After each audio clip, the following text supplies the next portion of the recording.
នៅពេលមុននេះប្រទេសថៃបានចេញការប្រមានពីទឹកជំនន់ភ្លាមនៅខេត្តភាគខាងជើងនិងខេត្តភាគខាងត្បូងបាទអញ្ចឹងនៅថៃឯណោះប្រមានពីគ្រោះទឹកជំនន់ហើយពុកម៉ែបងប្អូនគ្រាន់តែបើកក្បាលរដូវវស្សាហ្នឹងគឺភ្លៀងមកលិចខ្ទេចខ្ទីអស់ហើយបាននៅប្រទេសថៃយោងតាមការចេញផ្សាយរបស់កាសែតថៃបាងកកប៉ុស្តិ៍នៅថ្ងៃទី26ខែឧសភាសប្តាហ៍នេះនាយកដ្ឋានបង្ការនិងកាត់បន្ថយគ្រោះមហន្តរាយថៃបានចេញសេចក្តីប្រកាសព័ត៌មានអំពីទឹកជំនន់ភ្លាមដែលអាចកើតមាននៅក្នុងខេត្តភាគខាងជើងនិងខេត្តភាគខាងត្បូងរបស់ប្រទេសនេះក្នុងអំឡុងពេលប្រមាណថ្ងៃជាប់គ្នាខេត្តដែលទទួលរងគ្រោះទឹកជំនន់នៅភាគខាងជើងទាំងនោះរួមមានខេត្តឈៀងម៉ៃឈៀងរ៉ៃម៉ៃហុងសុននិងខេត្តតាក់នៅខេត្តភាគខាងត្បូងនៃប្រទេសថៃវិញរួមមានខេត្តក្រាប៊ីបាទខេត្តផាងហ្គៃនិងខេត្តភូកេត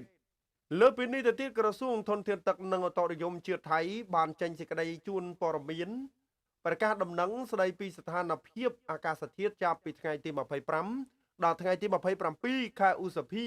ដែលប្រាប់ប្រជាពលរដ្ឋនៅទូទាំងប្រទេសឲ្យត្រៀមលក្ខណៈសម្រាប់ភ្លៀងធ្លាក់ខ្លាំងទឹកជំនន់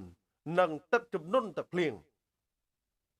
អាជ្ញាធរថៃបានណែនាំប្រជាពលរដ្ឋជៀសវាងការធ្វើដំណើរឆ្លងកាត់តំបន់ដែលជួបកករន្ទះឬតំបន់ទឹកជំនន់ប្រុងប្រយ័ត្នពេលបើកបរនិងប្រុងប្រយ័ត្នតំបន់ងាយនិងបាក់ដីជាពិសេសក្បែរភ្នំនិងមាត់ទន្លេចំពោះកសិករត្រូវត្រៀមបង្ការដើម្បីកុំឲ្យខូចខាតផលដំណាំបន្លែបង្ការជាដើមបើទោះបីជាស្ថានភាពត្រូវបានគេរំពឹងទុកថានឹងមានភាពល្អប្រសើរឡើងវិញចាប់ពីថ្ងៃទី28ដល់ថ្ងៃទី31ខែឧសភាក៏ដោយនោះក៏ប៉ុន្តែការគម្រាមកំហែងពីទឹកជំនន់នៅតែបន្តកើតមាននៅតំបន់ដែលបន្តទទួលភ្លៀងធ្លាក់ខ្លាំងជាពិសេសនៅភាគខាងជើងនិងឦសានប្រទេសថៃតែម្ដងជាចុងក្រោយបាទសូម